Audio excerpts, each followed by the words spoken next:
Isang hapon, nagulantang ang mga residente ng Pook Masinag, sa kahabaan ng Daang Malaya, Maynila, sa masangsang na amoy na nanggagaling sa isang simpleng bahay sa dulo ng iskinita ng Kapayapaan.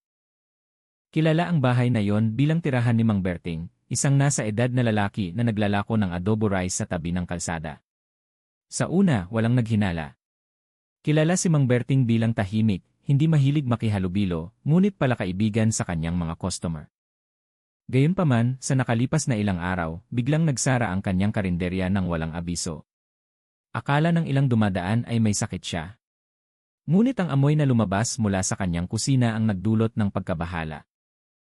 Ang isa sa kanyang kapitbahay, si Aling Nena, ay nagulat sa kanilang barangay captain dahil hindi na niya matiis ang masamang amoy na lalong bumabahagya araw-araw.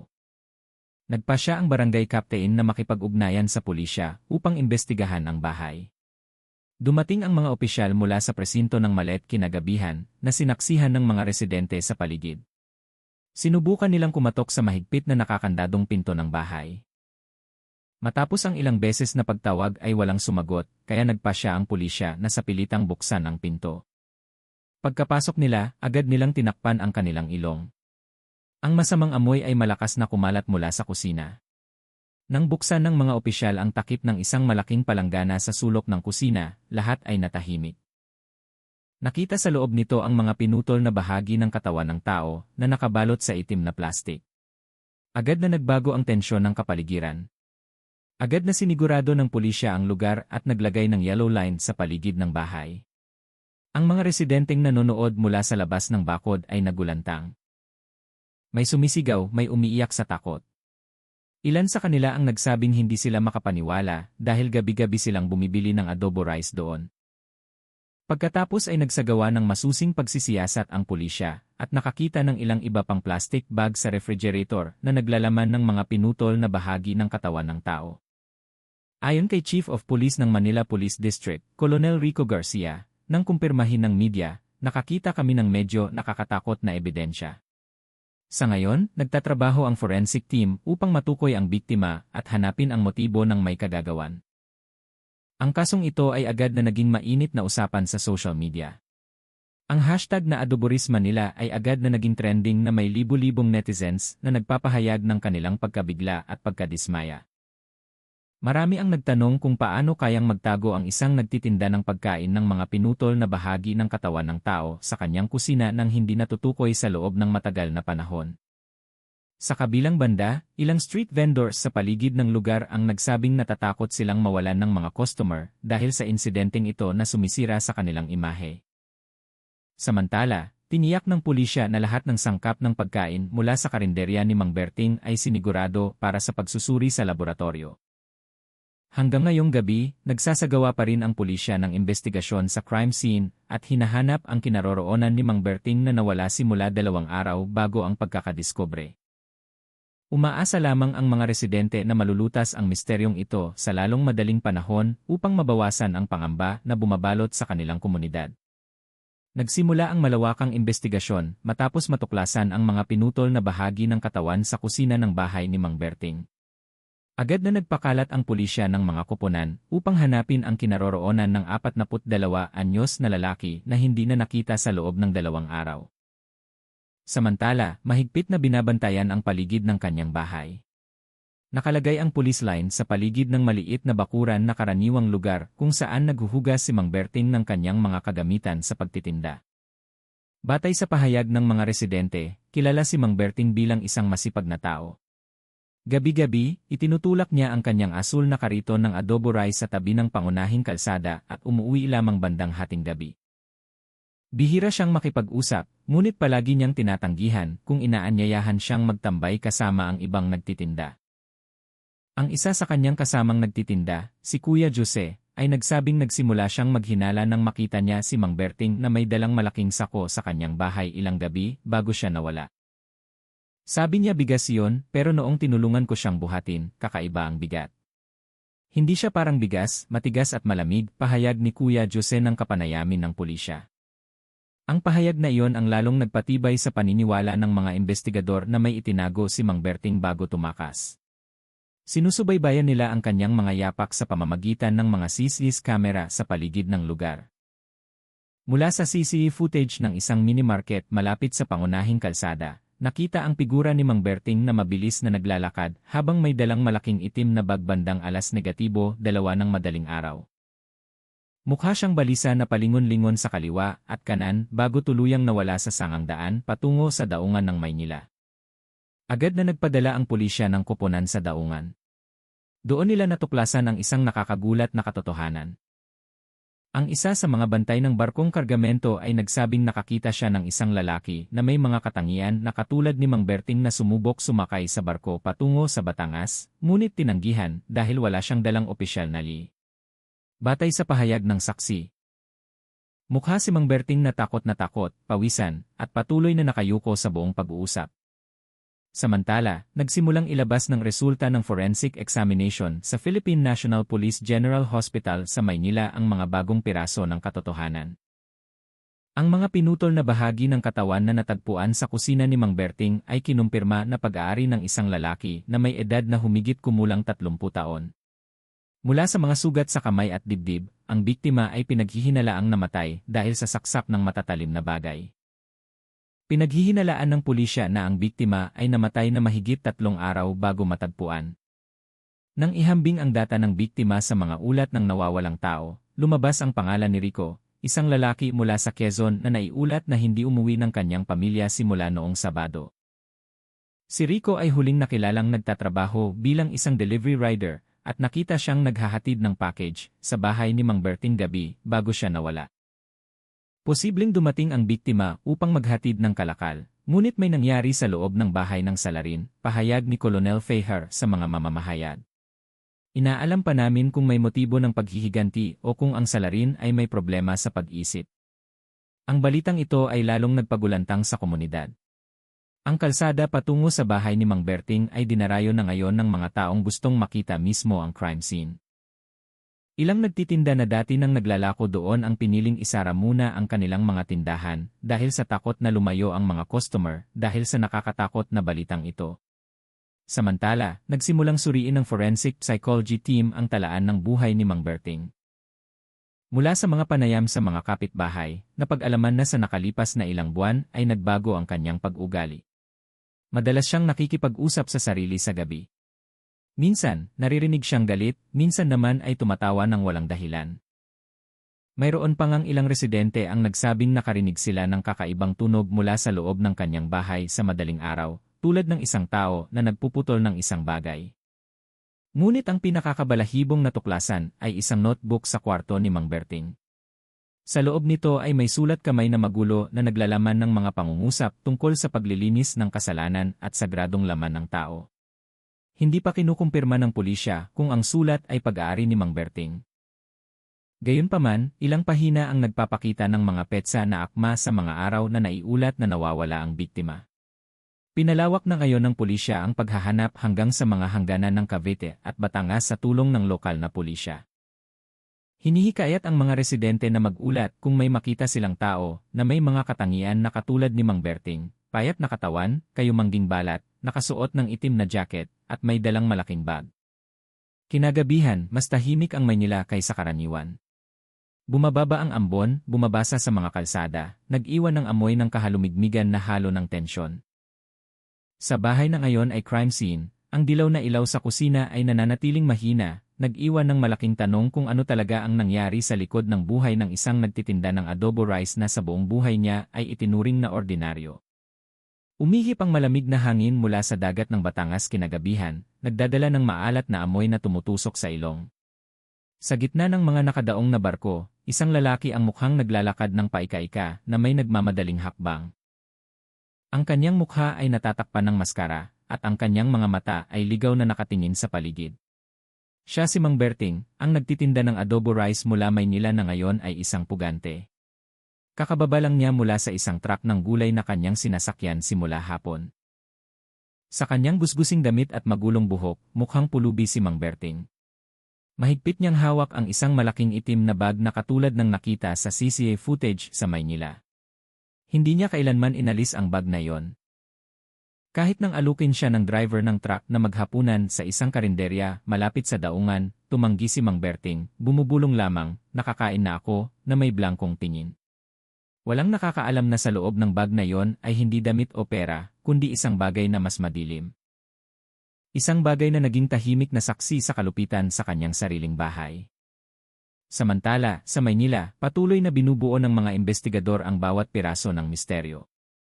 Ipinakita ng resulta ng pagsusuri sa laboratorio ang bakas ng mantika at pampalasa ng pagkain sa mga pinutol na bahagi ng katawan ng biktima.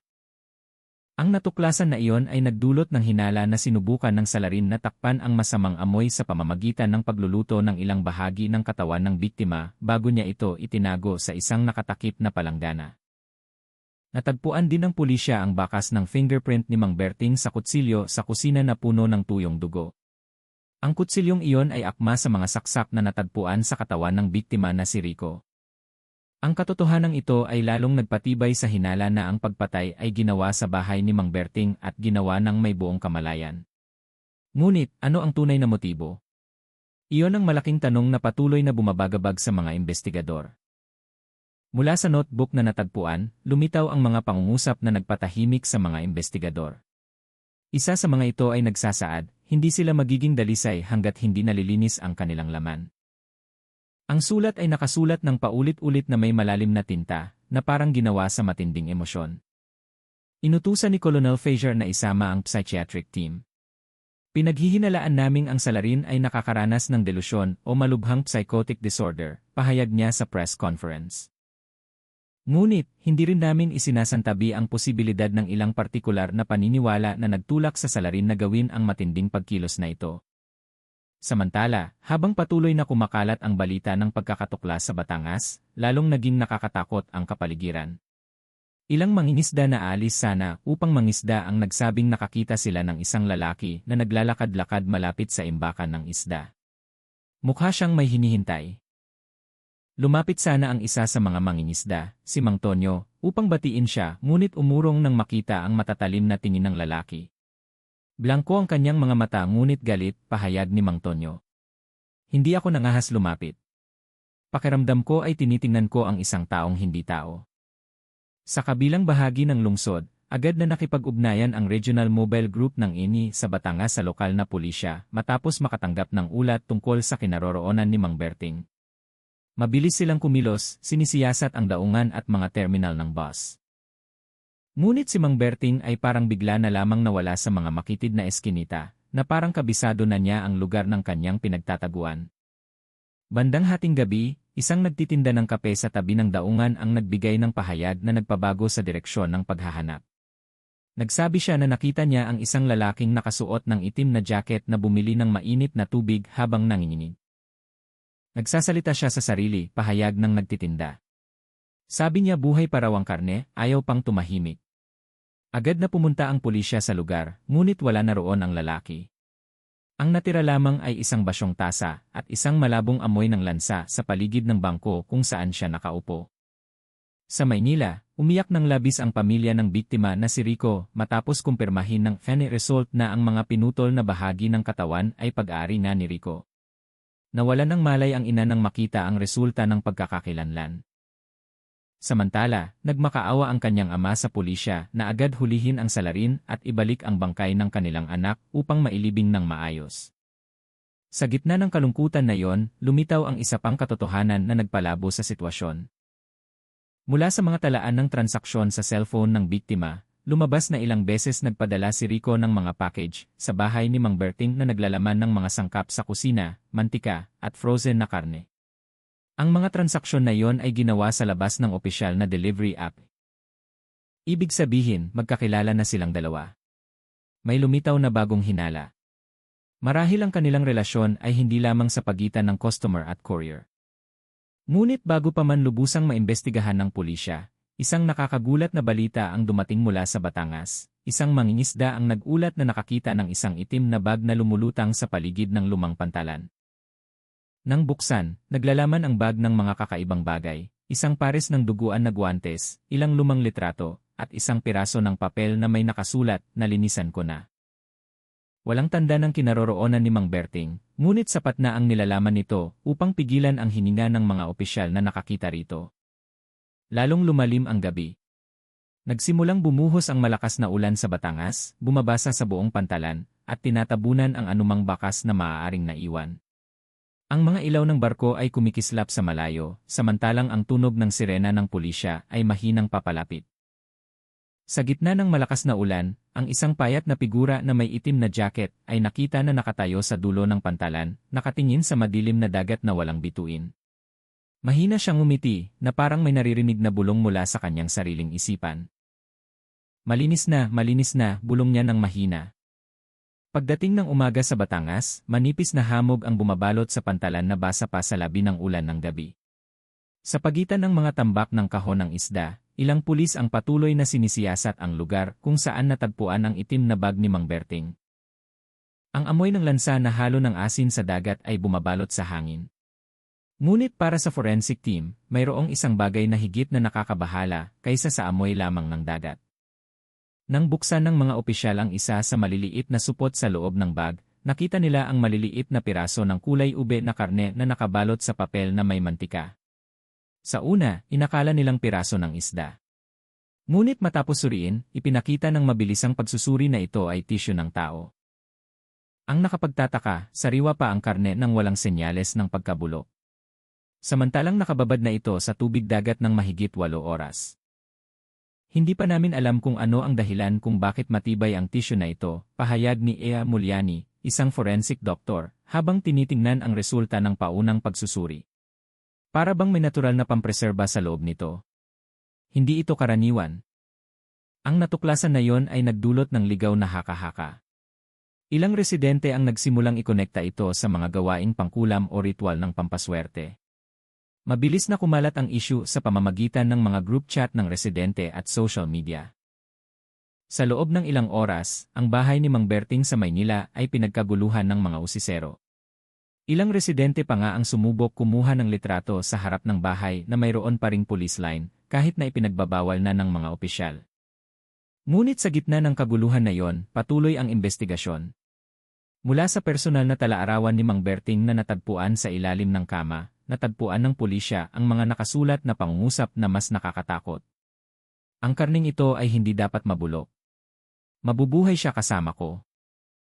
Ang sulat ay nakatagilid, ilang letra ay baliktad. Parang isinulat ng isang taong nawawalan ng kontrol sa kanyang sariling isip. Pinaghihinalaan ng pulisya na si Mang Berting ay nakakaranas ng malubhang psychotic disorder, marahil ay dahil sa trauma ng nakaraan o impluensya ng ilang partikular na sangkap. Ngunit may isang bagay na nagpapahirap sa kasong ito. Sa isa sa mga pahina ng kanyang notebook, nakasulat ang mga pangalan ng ibang tao na may petsa at pulang na sa tabi nito. Mayroong kabuang 7 pangalan at 4 sa mga ito ay akma sa mga ulat ng nawawalang tao sa loob ng 3 buwan sa Maynila at Quezon. Hindi ito spontan na pangyayari, pahayag ni Colonel Feijer nang may matatag na tono. May pattern at sinisikap naming intindihin ang pattern na yon. Habang nakatuon ang mga investigador sa mga ebidensya, sa kabilang banda, isang matandang lalaki na nagngangalang Mang Pandoy ang lumapit sa istasyon ng pulisya na may dalang mahalagang impormasyon. Nagsabi siya na kilala niya si Mang Berting simula pagkabata. Ayon sa kanya, si Mang Berting ay isang ulila na pinalaki ng isang matandang albularyo na nagngangalang Lola Corazon sa gilid ng kagubatan ng Rizal. Kilala ang albularyo na madalas gumawa ng kakaibang ritual gamit ang dugo ng hayop. Matapos mamatay si Lola Corazon, nawala si Mang Berting sa loob ng maraming taon at muling lumitaw bilang nagtitinda ng adobo rice sa Maynila. Hindi siya masamang tao, ngunit sirang-sira na ang kanyang isip, malungkot na pahayag ni Mang Pandoy. Simula pa noon, naniniwala siya na ang tao ay maaaring linisin sa pamamagitan ng pagluluto. Sabi niya, ang masamang espiritu sa katawan ay maaaring lumabas sa pamamagitan ng apoy. Ang pahayag na iyon ay nagpatayo ng balahibo ng mga investigador. Agad silang nagpadala ng koponan sa Rizal upang suriin ang dating bahay ni Lola Corazon. Nakakagulat ang resulta. Sa loob ng lumang at luma na bahay, natagpuan nila ang isang malaking bato na pugon at isang lalagyan na gawa sa luad na naglalaman ng tuyong maitim na pulang likido. Sa dingding nito ay nakasulat ang mga kakaibang simbolo at mga pangungusap sa lumang Tagalog na nangangahulugang, huwag hayaang mabulok ang laman dahil iyon ang daan para sa mga espiritu. Ang natuklasan na iyon ang nagpatibay sa paniniwala ng mga investigador na may impluensya ng madilim na paniniwala na minana kay Mang Berting. Ngunit hindi pa tapos ang misteryo. Mula sa pagsisiyasat ng cellphone ng biktima na si Rico, natagpuan ang kasaysayan ng mga mensahe na nagpapakita na sila ni Mang Berting ay nagkaroon ng pribadong pag-uusap. Sa isa sa mga mensahe, isinulat ni Rico, "Kung patuloy mong gagawin yan, isusumbong kita sa pulisya, Mang Berting." Ang mensahe na iyon ay ipinadala 2 araw bago nawala si Rico. Ibig sabihin, alam na marahil ng biktima ang tungkol sa nakakatakot na gawain ni Mang Berting at planong ibunyag ito. Maaaring iyon ang naging sanhi ng pagpatay. Samantala, patuloy ang paghahanap kay Mang Berting sa Batangas. Sinisiyasat ng pulisya ang bawat sulok ng daungan, at ginamit pa nga ang mga asong panlupa upang subaybayan ang kanyang bakas. Ngunit parang nilamon siya ng lupa. Walang tanda ng kinaroroonan ng lalaki. Muling bumaba ang gabi at muling bumuhos ang ambon sa daungan. Ang isa sa mga opisyal na nagbabantay sa observation tower ay nagulat na nakakita ng anino ng isang tao na nakatayo malapit sa isang lumang bangka na lumubog na. Nang tinutukan ng ilaw, nawala ang anino. Ngunit sa ibabaw ng bangka ay may natagpuan sila na nagpatahimik sa mga opisyal. Isang bungkos ng adobo rice na mainit pa na may malakas na amoy ng pampalasa. Sa loob nito ay may mga piraso ng maitim na karne na maayos na inihanda na parang baon sa hapunan. Walang sinuman sa paligid. Ang natira lamang ay mga bakas ng basa na paa na unti-unting nawala na nilamon ng ulan. Kinagabihan, ang lumang daungan ng Batangas ay mukhang isang patay na lungsod. Kumikislap ang mga ilaw sa kalsada. Ang ilan ay patay, ang ilan ay may hamog dahil sa maalat na ambon na dala ng hangin mula sa dagat. Ang tunog ng mga alon ay bumabangga sa mga bato ng daungan na sinamahan ng kalansing ng mga poste ng barko na nagbabanggaan dahil sa hangin. Ngunit para sa mga opisyal ng pulisya na nagbabantay kinagabihan, ang tahimik na kapaligiran ay mas nakakatakot kaysa sa ingay. Ang bungkos ng adobo rice na natagpuan sa ibabaw ng lumang bangka ay sinigurado na ngayon sa forensic laboratory. Mula sa paunang pagsusuri, ang bigas ay bagong luto lamang ng humigit kumulang 1 oras bago matagpuan. Ang karne sa loob nito ay hindi rin karne ng baka o manok, kundi tisyo ng tao na magkapareho sa yan ng dating biktima, si Rico. Ibig sabihin, ang salarin ay nasa paligid pa rin, buhay pa, at nagluluto pa rin. Agad na pinalawak ng pulisya ang paghahanap hanggang sa mga lumang bodega sa paligid ng daungan. Ilang gusali sa lugar na yon ay matagal nang hindi ginagamit. Kalawangin ang mga pinto, basag ang mga bintana, ngunit sa pagitan ng mga labi, biglang tumahol ng malakas ang mga asong panlupa. Ang amoy ng lansa ay malakas na nanggagaling sa isang lumang cold storage ng isda na matagal nang hindi gumagana. Nang tinutukan ng mga opisyal ang flashlight, nakita nila ang mga bakas ng basa na paa patungo sa pinto sa gilid. Bahagyang nakabukas ang pinto na parang kakadaan lang ng isang tao.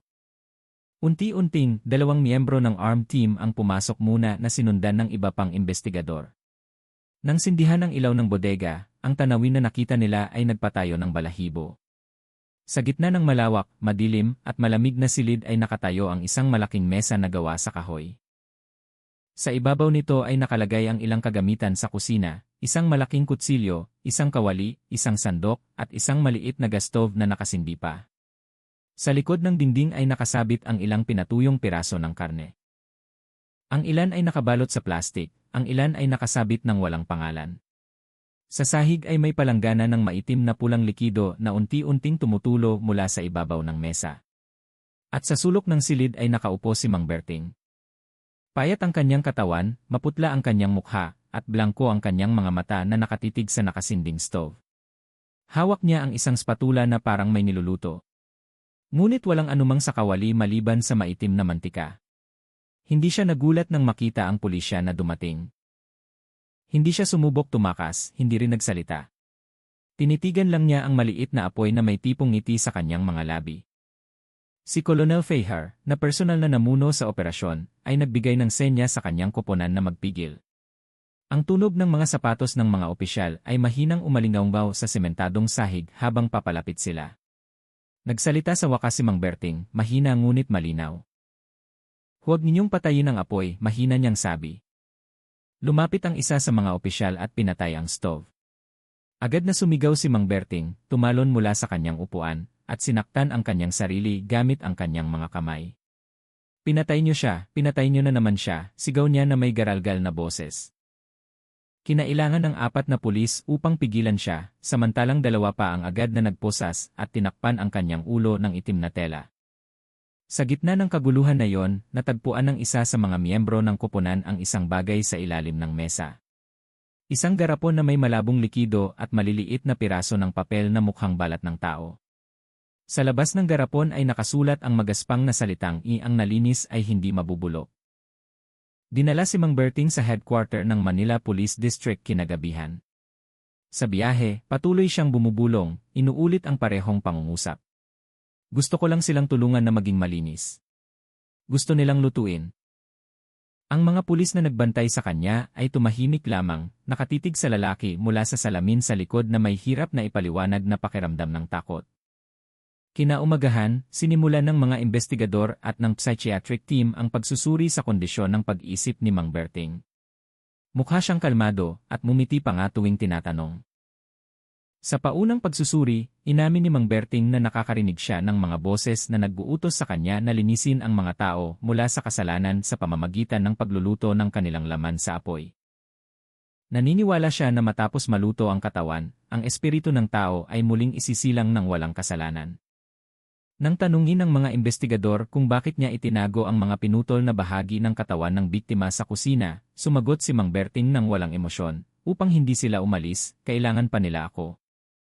Nagpasya ang psychiatrist na sumuri sa kanya na malamang na si Mang Berting ay nagdurusa sa malubhang psychotic disorder na may relihiyosong delusyon at auditory hallucinations. Gayunpaman, ipinagpatuloy pa rin ng pulisya ang investigasyon dahil may malakas na indikasyon na ang ilan sa kanyang mga kilos ay ginawa ng may buong kamalayan.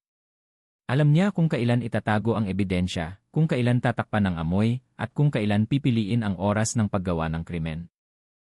Lahat ng mga palatandaan na mayroon din siyang kontrol sa kanyang mga aksyon. Sa kabilang banda, patuloy na nababalot ng takot ang mga residente ng Maynila at Batangas. Maraming street vendors ang nagrereklamo na nawawalan ng mga customer, lalo na ang mga nagtitinda ng adobo rice na ngayon ay target ng mga hinala.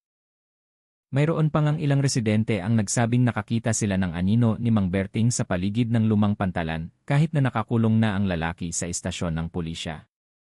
Ang isa sa pinakakakaibang ulat ay nagmula sa bantay ng pantalan sa gabi. Sumusumpa siya na nakakita siya ng isang lalaki na nakasuot ng itim na nakatayo sa pantalan, nakatingin sa dagat na may kawali sa kanyang mga kamay.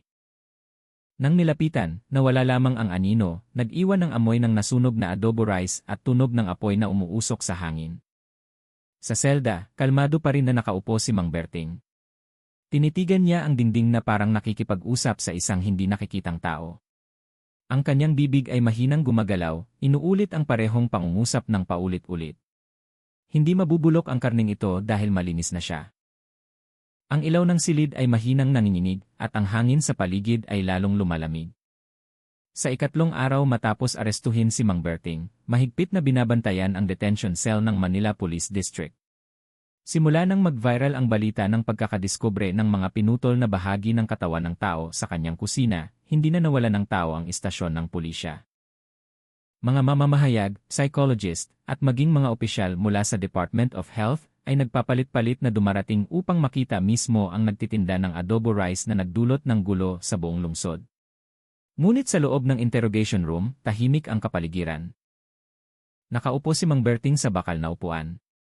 Nakaposas ang kanyang mga kamay, nakayuko ang kanyang ulo. Sa harapan niya ay nakaupo ang 2 investigador at isang psychiatrist. Sa ibabaw ng mesa ay nakalatag ang ilang larawan ng crime scene, mga pinutol na bahagi ng katawan, isang palanggana na naglalaman ng pulang likido, at isang notebook na naglalaman ng mga nakasulat na pangungusap na puno ng kakaibang mga pahayag. Sinubukan ni A. Ana Santos, ang psychiatrist, na magsalita ng mahinahon. Mang Berting, hindi ka namin sasaktan. Gusto lang naming malaman kung bakit mo ginawa ang lahat ng ito. Unti-unting inangat ni Mang Berting ang kanyang mukha. Blanko ang kanyang tingin, ngunit may bahagyang ngiti sa kanyang mga labi. Bulong niya, niluto ko lang sila para maging malinis. Tinitigan siya ng matalim ng unang investigador. Malinis mula saan? Natahimik sandali si Mang Berting. Ang kanyang boses ay naging mahina na parang inuulit ang isang bagay na madalas niyang naririnig. Malinis mula sa kasalanan, mula sa maruming laman. Ang apoy ang nagbibigay sa kanila ng bagong buhay. Ang pahayag na iyon ay nagpadama kay Ia Santos ng pagkabahala. Mabilis siyang nagsulat sa kanyang notebook, pagkatapos ay tumingin sa investigador at dahan-dahang umiling. Mayroong kakaibang sa paraan ng pagsasalita ni Mang Berting. Para bang naniniwala talaga siya na ang kanyang ginawa ay isang uri ng pagsamba. Matapos ipagpaliban ng interogasyon, ibinalik si Mang Berting sa isang espesyal na selda. Ngunit may lumitaw na bagong kakaibang pangyayari kinagabihan. Isang gwardiya na nagngangalang Mang Roger ang nagsabing nakakita siya ng mahinang ilaw na parang maliit na apoy sa loob ng selda ni Mang Berting. Nang suriin, walang anumang doon. Ngunit si Mang Berting ay nakaupo, nakatingin sa dingding. Ang kanyang bibig ay mahinang gumagalaw na parang may kinakain. Sabi niya, buhay daw ang apoy sa loob ng kanyang ulo, pahayag ni Mang Roger kinaumagahan. Nakita ko ang kanyang mga mata na parang may mga baga sa loob nito. Ang balitang iyon ang lalong nagpakaingat sa mga investigador. Nagpasya silang ilipat si Mang Berting sa observation room ng National Center for Mental Health upang makakuha ng mas masinsinang pagbabantay. Ngunit hindi madali ang desisyong iyon dahil ang kaso ay nasa yugto pa rin ng pagkalap ng ebidensya. Samantala, natuklasan ng karagdagang investigasyon sa bahay ni Mang Berting ang isang mas nakakagulat na bagay. Sa likod ng kanyang sirang aparador sa kusina, natagpuan ang isang maliit na pinto patungo sa isang silong. Ang silid na iyon ay mamasa-masa, makipot, at madilim. Ngunit sa loob nito ay may isang bilog na bato na pugon na may labi ng nasunog na abo sa paligid nito. Sa dingding nito ay may nakasulat na pula na may malalaking letra, ang apoy na naglilinis ay huwag patayin.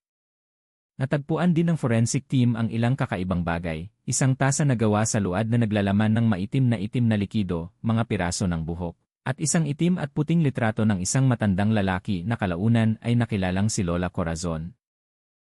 Ang albularyo na nag-alaga kay Mang Berting noong bata pa siya.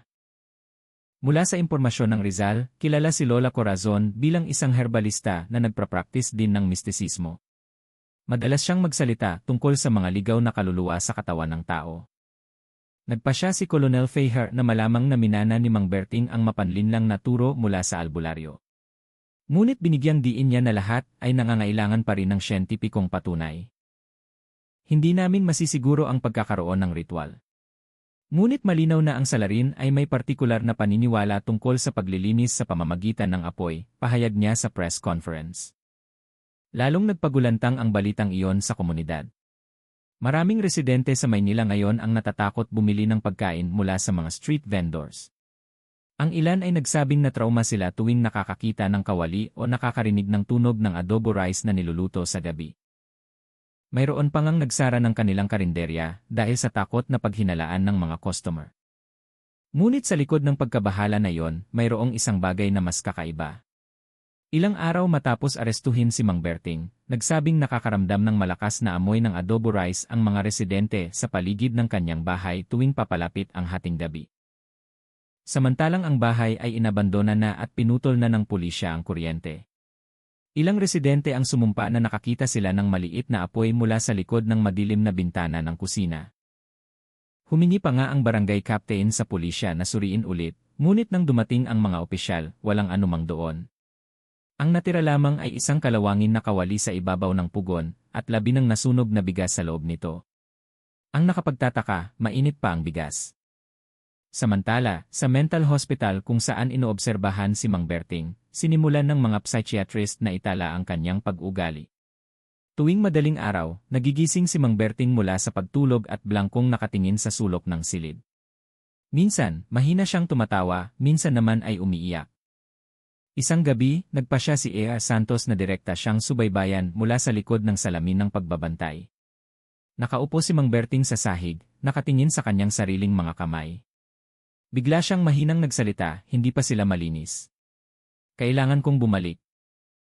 Nang lumapit si Ia Santos, tinitigan siya ni Mang Berting sa salamin at mumiti. Amoy mo, hindi ba? Mahina niyang tanong. Luto na ang adobo rice. Umatras ng 2 hakbang si Ia Santos. Ang bahagyang masarap na amoy ay talagang naamoy sa silid. Kahit walang pagkain doon, hindi umilaw ang smoke sensor, walang apoy, ngunit malinaw na nararamdaman ang init. Kinagabihan, ang temperature monitor sa silid ni Mang Berting ay nagtala ng kakaibang pagtaas. Ang temperatura ay umakyat hanggang 38 degrees. Samantalang normal ang paggana ng air conditioner. Walang lohikal na paliwanag, tanging ang mahinang tunog ng pagsirit na parang mainit na mantika na dumampi sa tubig. Kinaumagahan, kalmado si Mang Berting, ngunit sa dingding ng kanyang selda ay lumitaw ang isang bilog na hugis na sunog na marka, na parang bakas ng apoy na nakadikit sa dingding. Sinubukan ng mga opisyal na linisin ito, ngunit hindi nawala ang marka. At ang mas nakakatakot, tuwing hinahawakan nila ito, bumalik ang amoy ng nasunog na adobo rice. Simula nang ilipat si Mang Berting sa mental hospital, inakala ng lahat na magtatapos na ang kanyang kwento. Ngunit, lumabas na doon pala nagsimula ang mas madilim na pangyayari. Tahimik ang gabi sa Maynila nang biglang mawalan ng kuryente ang mental hospital sa loob ng 2 minuto. Madilim ang lahat ng silid. Tanging ang tunog ng hangin sa gabi ang naririnig sa mahabang koridor. Ngunit sa pinakadulo ng silid kung saan ginagamot si Mang Berting, isang mahinang pulang ilaw ang nakita na sumisinag mula sa likod ng salamin ng pagbabantay. Tumakbo ang bantay sa gabi na nagngangalang Mang Nestor upang tingnan. Idinikit niya ang kanyang mukha sa salamin at agad na nanigas ang kanyang katawan. Nakatayo ng tuwid si Mang Berting sa gitna ng silid na nakataas ang 2 kamay. Nakapikit ang kanyang mga mata. Nanginginig ang kanyang mga labi, bumubulong ng isang bagay na hindi maintindihan. Sa paligid niya, ang puting sahig ay naging itim, na parang nasunog mula sa loob. Nang bumalik ang kuryente, nawala ang ilaw na yon. Ngunit ang temperatura ng silid ay tumaas ng husto. Itinala ng sensor ang 40 degrees. Ang nakapagtataka, nanatiling malamig ang katawan ni Mang Berting gaya ng dati. Kinaumagahan, dumating si Ia Santos upang suriin ang kanyang kondisyon. Narinig na niya ang ulat ng mga opisyal, ngunit sinubukan pa ring maging rasyonal. Ayon sa kanya, ang lahat ng iyon ay maaaring halusinasyon dahil sa stress. Ngunit, pagkabukas niya ng pinto ng isolation room, may isang bagay na nagpahinto sa kanyang mga hakbang. Sa dingding sa likod ng kama ni Mang Berting ay lumitaw ang isang itim na sunog na sulat. Ang mga letra ay parang nabuo mula sa usok na nakadikit sa dingding. Ang sulat ay nagsasabing, kailangan ko silang lutuin lahat. Nakaupo si Mang Berting sa sahig, mahinang ngumingiti habang nakatitig kay Ia Santos. Ayaw mamatay ng apoy, Dok, kalmado niyang sabi. Kahit dito, gutom pa rin siya. Kalmado ang boses ni Mang Berting, ngunit sa bawat pagitan ng kanyang mga pangungusap ay naririnig ang mahinang tunog ng pagsirit na parang mainit na mantika. Tinitigan ni Ia Santos ang recorder na dala niya, ang maliit na mikropono sa bulsa ng kanyang jacket, at ang indicator needle nito ay ligaw na gumagalaw kahit walang malakas na tunog. Ano ang ibig mong sabihin na gutom, Mang Berting? Maingat na tanong ni Ia Santos. Yumuko si Mang Berting pagkatapos ay itinuro ang kanyang kaliwang dibdib. Siya ay narito. Sa una akala ko bulong lang. Ngunit matapos ko silang lutuin, naging totoo siya. Hindi na ako nag-iisa. Sinubukan ni Ia Santos na pigilan ang kanyang takot. Sino siya? Lola Corazon, mahinang sagot ni Mang Berting. Lumawak ang kanyang ngiti. Ang guro na nagturo sa akin na ang apoy ay hindi lang mainit. Ang apoy ay isang espiritu na naglilinis ng mundo. Ang pahayag na iyon ay nagpatayo ng balahibo ni Ia Santos. Alam niya ang pangalan na iyon. Mula sa ulat ng investigador, matagal nang namatay si Lola Corazon. Ngunit ngayon, sinasabi ni Mang Berting na ang espiritu ay nabubuhay sa loob niya. Kinagabihan, isinulat ni Ia Santos ang isang mahabang ulat sa administrative room. Ngunit sa kalagitnaan ng pagsusulat, isang kakaibang masarap na amoy ang naamoy sa hangin. Lumingon siya at sa likod ng mesa, ang kanyang tasa ng kape ay naglalabas ng manipis na usok na parang pinainit. Nang hawakan, napakainit ng ilalim ng tasa. Tinitigan niya ang orasan sa dingding, eksaktong 2:00 ng madaling araw. Parehong oras kung kailan palaging nagigising si Mang Berting gabi-gabi. Kinaumagahan, lalong naging walang kabuluhan ang sitwasyon. Nakakita ang tagalinis ng itim na abo sa pasilyo sa harap ng observation room. Nang linisin, ang abo ay malangis at matapos suriin sa laboratorio ng ospital, ipinakita ng resulta ang nilalaman na taba ng tao. Nagpanik ang ospital. Agad silang nakipag-ugnayan sa pulisya para sa karagdagang seguridad. Ngunit bago pa man dumating ang koponan na may van ng bilanggo at doktor na nagbabantay, walang tao sa isolation room kung saan ginagamot si Mang Berting. Walang tanda na tumakas siya. Buo pa ang kanyang posas. Nakakandadong ang pinto mula sa labas. At hindi nagpakita ang mga ISIS camera ng sinumang lumabas sa silid. Ngunit sa sahig, eksaktong sa gitna ng silid, ay may isang metal na kawali na wala roon dati. Sa loob nito ay may nasunog na adobo rice na mahinang umuusok. Pagkahawak ng pulis sa hawakan ng kawali, nakarinig sila ng mahinang tunog na parang bulong.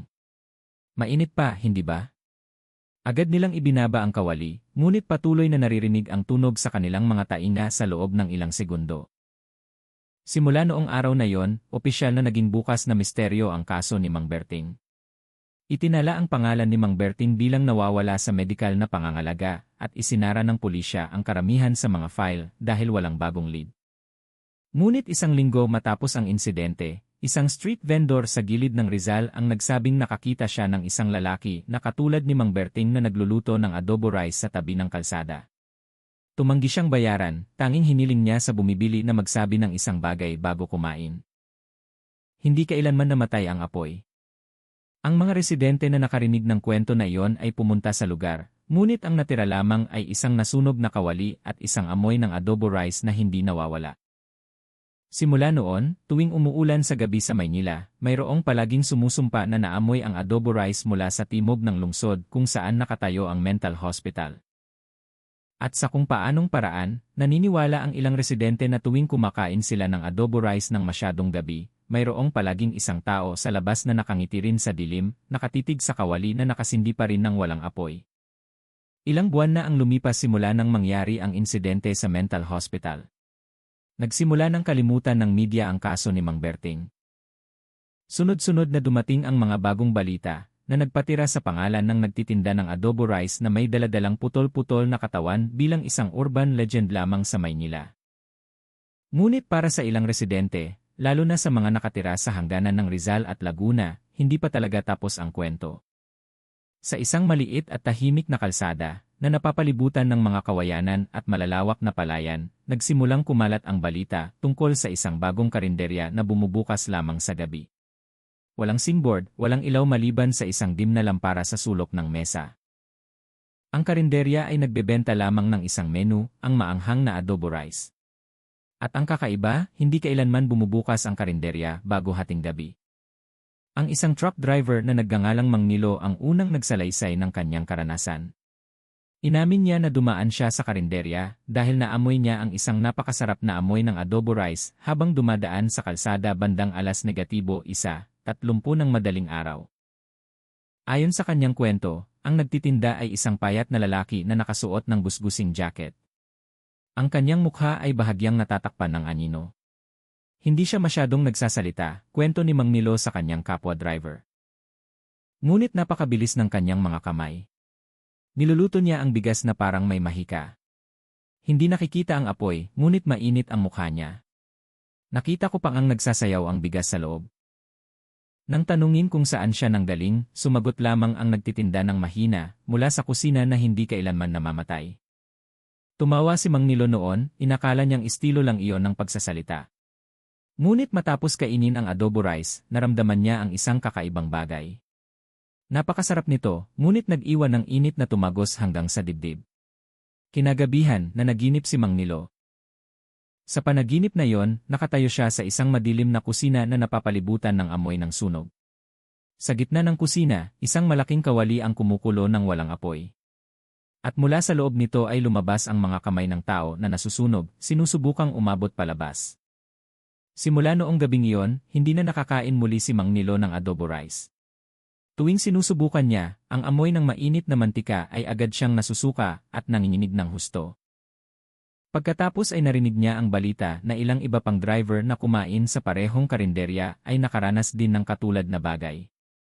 Mayroong nilagnat, mayroong nawalan ng gana sa pagkain. Mayroon pang ang isang tao ang natagpuang nawalan ng malay sa loob ng kanyang truck na ang mga kamay ay parang nasunog. Ang balitang ito ay nakakuha ng atensyon ng lokal na media at syempre ng pulisya.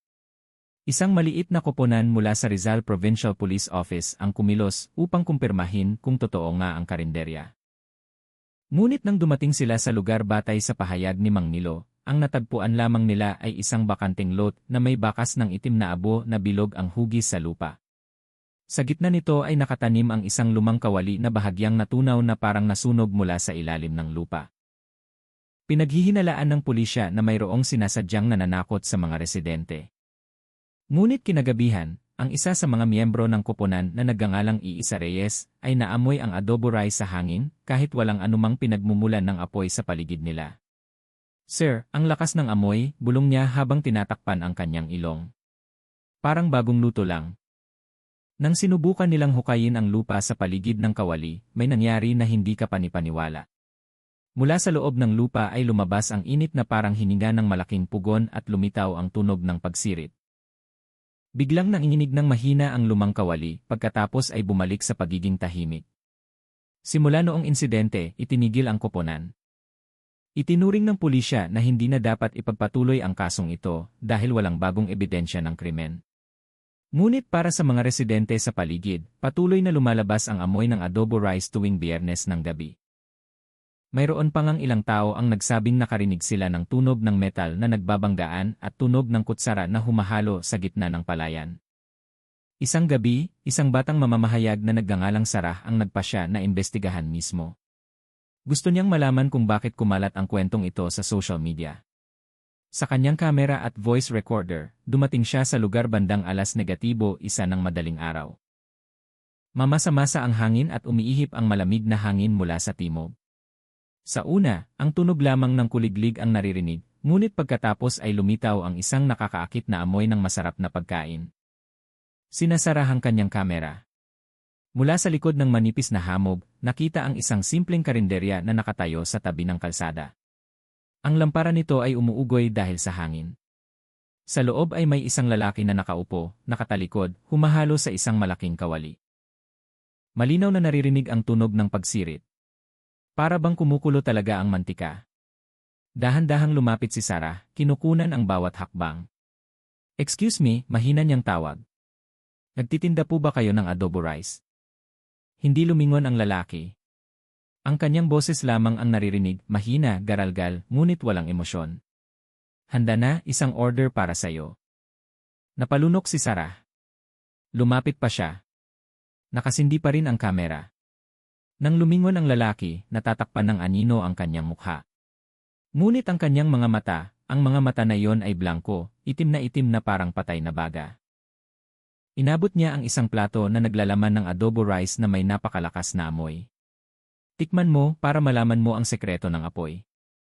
Halos tumanggi si Sarah, ngunit pinilit ng kamay ng lalaki na ilagay ang plato sa mesa. Nanginginig siyang humawak ng kutsara upang patunayan lamang sa kamera.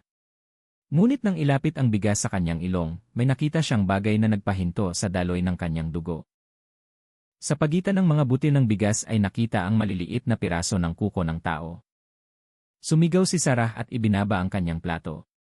Nang lumingon siya sa nagtitinda, wala na ang karinderya. Patay ang ilaw. Ang amoy lamang ng adobo rice ang lalong bumabaho, nakakasakal. Tumakbo siya sa takot. Ngunit mula sa likod ay naririnig ang mahinang bulong. Hindi kailanman namatay ang apoy. Ang video footage ni Sarah ay natagpuan kinaumagahan ng mga residente ng Nayon. Natagpuan siyang walang malay sa tabi ng kalsada. Maputla ang kanyang mukha at puno ng nasunog na abo ang kanyang mga kamay. Nakasindi pa rin ang kamera, kinukunan ang huling segundo bago siya bumagsak. Sa video na iyon ay malinaw na nakita ang figura ng isang lalaki na nakatayo sa likod niya, humahalo sa isang kawali na kumikinang ng pula sa gitna ng dilim ng gabi. Matapos ang insidente na iyon, marami ang nagsabing sinumpa ang karinderya. Ilang tao ang nagsabing nakita nila itong lumitaw, ngunit tuwing lumalapit sila, nawawala ang karinderya na parang hamog. Ngunit ang kakaiba, sa paligid ng lugar na iyon ngayon ay tumutubo ang mga palay na kulay pula. Para bang ang lupa sa ilalim nito ay mayroong baga na hindi kailanman namamatay. Isang matandang albularyo mula sa Laguna na dumating upang suriin ang lugar ang nagsabi, ang apoy na ito ay hindi mula sa ating mundo. Mayroong tumatawag dito sa pamamagitan ng dugo. Hanggat hindi lubusang nawasak ang kawali na iyon, mananatili itong buhay, naghahanap ng karne upang lutuin. Ngayon, tinatawag ng mga lokal na residente ang lugar na iyon na daang ng apoy ni Mang Berting. Walang sinumang nangahas dumaan pagkatapos ng hating gabi. Dahil naniniwala sila na sinumang umamoy ng adobo rice doon ay talagang tinatawag upang maging susunod na sangkap ng pagkain. At hanggang ngayon, sa ilang gabi, kung ang hangin ay nagdadala ng kakaibang masarap na amoy mula sa Rizal, isasara ng mga tao ang kanilang mga bintana, papatayin ang mga ilaw sa kusina, at pagkatapos ay mahinang bubulong. Huwag tawagin ang apoy na yon. Hayaan siyang manatiling gutom. Ilang linggo matapos ang insidente ng multong karinderya sa tabi ng kalsada ng Rizal, muling bumalik ang nakakapanindig balahibong kapaligiran sa lugar. Ang mga residente na dati ay nagtatago lamang sa pagbubulungan ng kwento, ngayon ay nagsimulang mangamba dahil sa mga kakaibang pangyayari na kumakalat sa kalapit na baryo. Isang baka ng residente ang natagpuang kalahati ang katawan na sunog ng walang bakas ng apoy. Ang timba na naglalaman ng tubig sa kusina ay biglang kumulo sa hating gabi. At tuwing Biyernes Santo, ang amoy ng adobo rice ay naamoy mula sa lumang burol kung saan nakatayo pa rin ang mga labi ng bahay ni Lola Corazon. Nagpasya ang lokal na pulisya na muling suriin ang lugar matapos ang patuloy na pagdating ng mga ulat. Dala ng forensic team ang mga heat detector at thermal camera upang hanapin ang posibleng pagtagas ng gas o aktibidad ng geothermal. Ngunit ang resulta ay lalong nagpatayo ng kanilang balahibo. Ipinakita ng heat sensor ang mataas na temperatura na nanggagaling sa ilalim ng lupa ng lumang bahay. Eksakto sa punto kung saan natagpuan noon ang malaking pugon na bato. Samantalang sa ibabaw ng lupa ay malamig at mamasa-masa. Upang matiyak, nagpasya ang koponan na maghukay. Matapos ang 1 metro, natagpuan nila ang isang layer ng itim na bato na nasunog na parang labi ng pagsunog. Sa 2 metro pa, nagsimulang umalog ng mahina ang lupa, naglalabas ng init na parang hininga. Huminto muna kayo, sigaw ng isa sa mga tekniko. Hindi ito normal na temperatura, sir. Maaaring higit sa 100 degrees sa ilalim. Ngunit, nagpumilit si Colonel Fayher na namumuno sa investigasyon na ipagpatuloy, malayo na ang hinabol natin dito. Kung totoo ngang may pinagmumula ng init o kemikal, kailangan nating malaman. Sa lalim na halos 3 metro, tinamaan ng piko ng isa sa mga opisyal ang isang matigas na bagay. Nang alisin ang lupa, natagpuan nila ang isang bilog na takip na gawa sa metal na parang pinto ng palka na puno ng kalawang at natatakpan ng tuyong abo. Sa gitna nito ay may nakaukit na kakaibang simbolo na kahawig ng mata na may dila ng apoy sa paligid nito. Nang linisin, lalong lumakas ang init. Isang miyembro na humipo sa ibabaw nito ang sumigaw dahil napaso ang kanyang kamay. Kahit hindi pa direktang nahawakan ang metal, naghintay sila ng forensic team na magdala ng radiation meter. Ngunit ang aparatong iyon ay nasira agad paglapit. Ang jarum ng metro ay ligaw na umikot bago tuluyang namatay.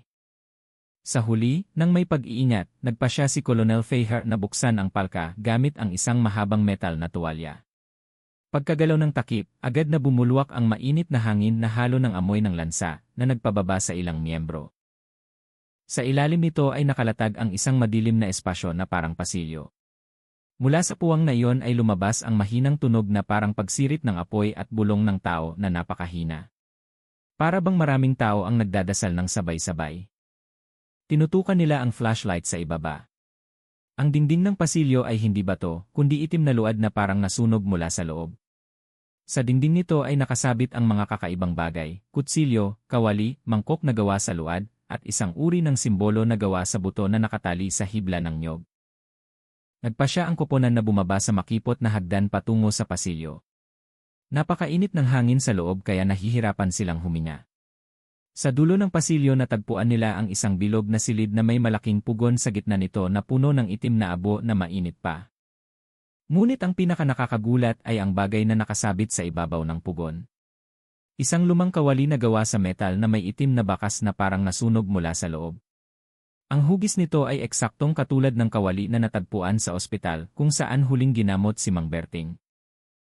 Ito marahil ang parehong bagay, pahayag ni Fayher na maputla ang mukha. O isang kopya nito. Sa ilalim ng kawali ay may nakasulat na lumang Tagalog gamit ang uling na kumupas na. Isang lokal na eksperto sa wika na kasama nila ang sumubok basahin ng dahan-dahan. Ang laman ay handog. Ang apoy ay pinto. Sinumang magbukas ng pinto ay hindi na makakatakas. Biglang may naririnig na kaluskos mula sa dingding sa likod. Para bang may gumagalaw sa likod ng lupa. Nanginginig ang mga ilaw ng flashlight at lahat sila ay lumingon ng sabay-sabay.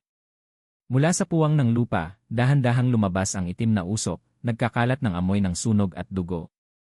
Ang isa sa mga miyembro ng koponan ay nagpakana ng portable fan upang palayasin ang usok.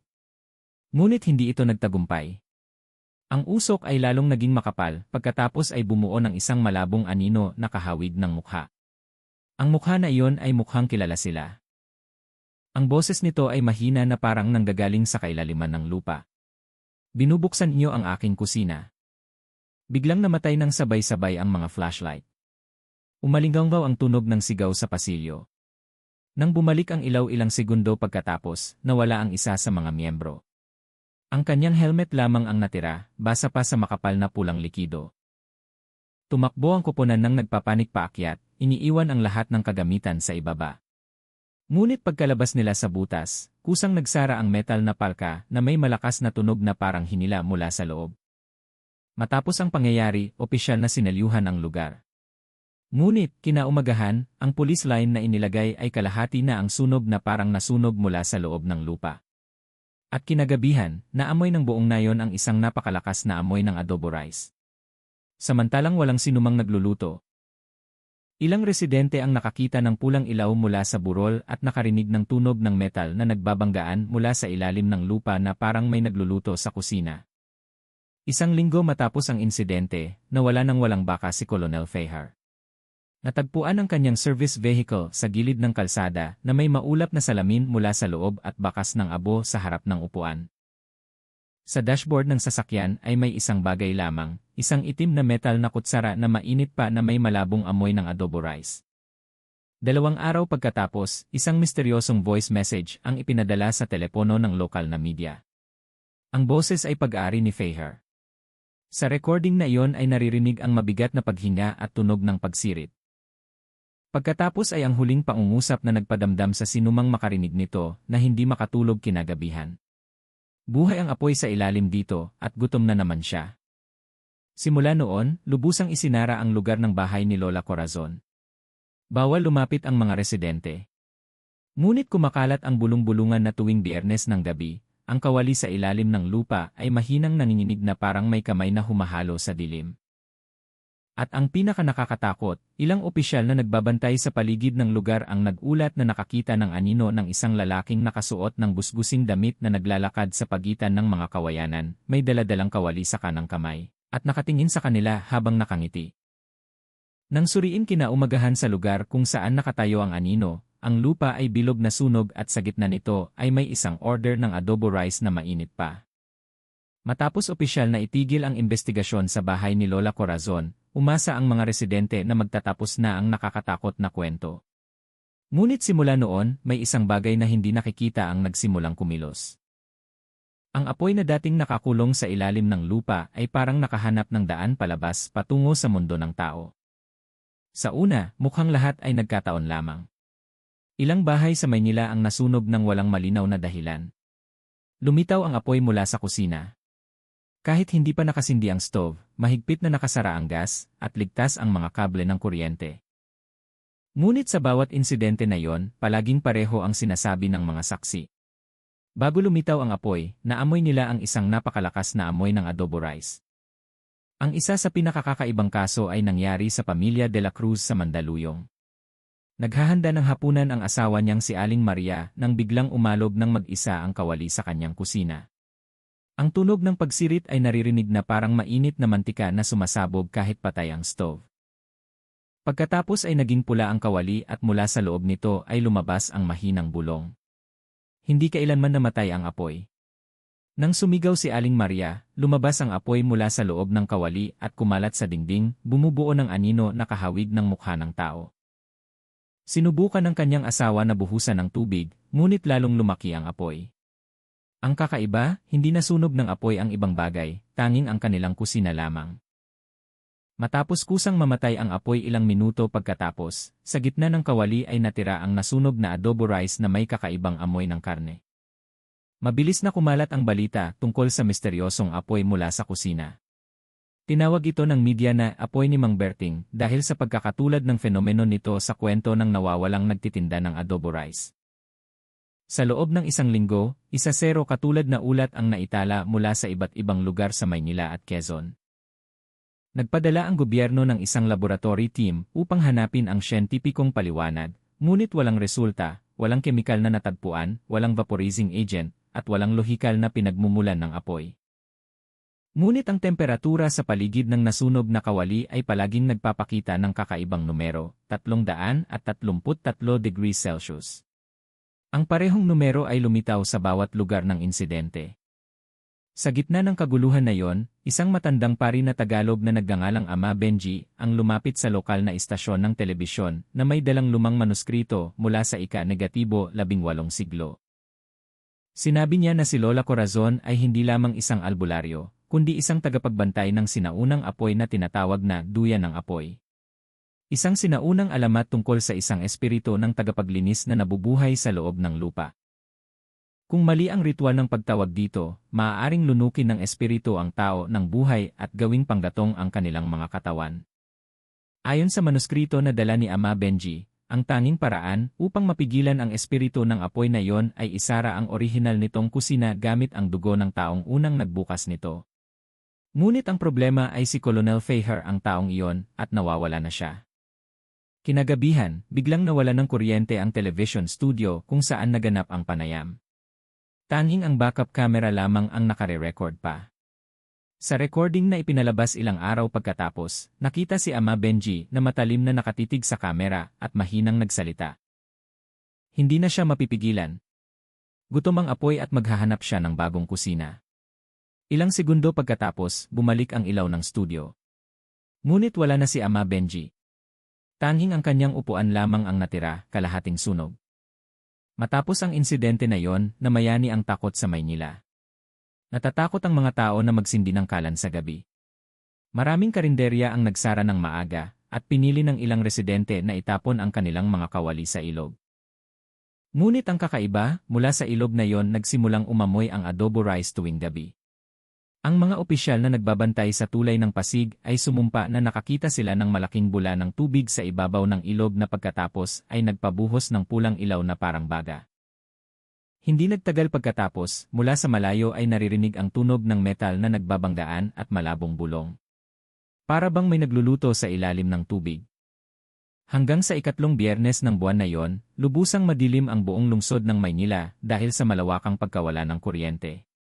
Mula sa timog, ang langit ay mukhang pulang-pula na parang may malaking sunog. Ngunit nang dumagsa ang mga residente sa labas ng kanilang mga bahay, walang apoy kahit saan. Tanging ang init na nakakapanikip at ang amoy ng adobo rice na napakabaho na nagpasuka sa ilang tao. Ilang saksi ang nagsabing nakakita sila ng isang payat na lalaki na may gusgusing jacket na naglalakad sa gitna ng walang taong kalsada na may dalang malaking kawali sa kanyang mga kamay. Ang bawat hakbang niya ay nag-iwan ng sunog na baka sa aspalto. Huminto siya sa gitna ng sangang daan, tinitigan ang langit, pagkatapos ay mahinang nagsalita, handa na ang kusina ng mundo. Ngayon ay naghihintay na lamang ang apoy ng lulutuin nito. Hindi nagtagal pagkatapos, bumalik ang lahat ng ilaw ng lungsod. Ngunit kinagabihan, ang bawat kusina sa Maynila ay nag-iwan ng parehong marka, sunog na baka sa ibabaw ng mesa. Para bang may mainit na kamay na humipo dito mula sa ilalim ng lupa. Isinara ng gobyerno ang kasong ito bilang isang nagkataong fenomenon dahil sa pagkagambala sa kuryente at gas. Ngunit alam ng mga residente ang higit pa roon. Alam nila na mayroong isang bagay na ngayon ay nabubuhay sa bawat kawali, sa bawat kusina, sa bawat amoy ng adobo rice na masyadong masarap upang paniwalaan. At simula noong gabing iyon, may isang bawal na mahigpit na pinanghahawakan ng mga residente ng Maynila. Hindi na sila kailanman nagluluto ng adobo rice pagkatapos ng hating gabi. Dahil alam ng lahat na tuwing magsisirit ang mainit na mantika ng walang apoy, hindi iyon dahil sa buhay na kusina, kundi dahil dumating na si Mang Berting upang magluto muli. Ang kaso ng nagtitinda ng adobo rice sa Maynila na nagtago ng mga pinutol na bahagi ng katawan sa kanyang kusina ay nag-iwan pa rin ng misteryo at takot sa gitna ng komunidad.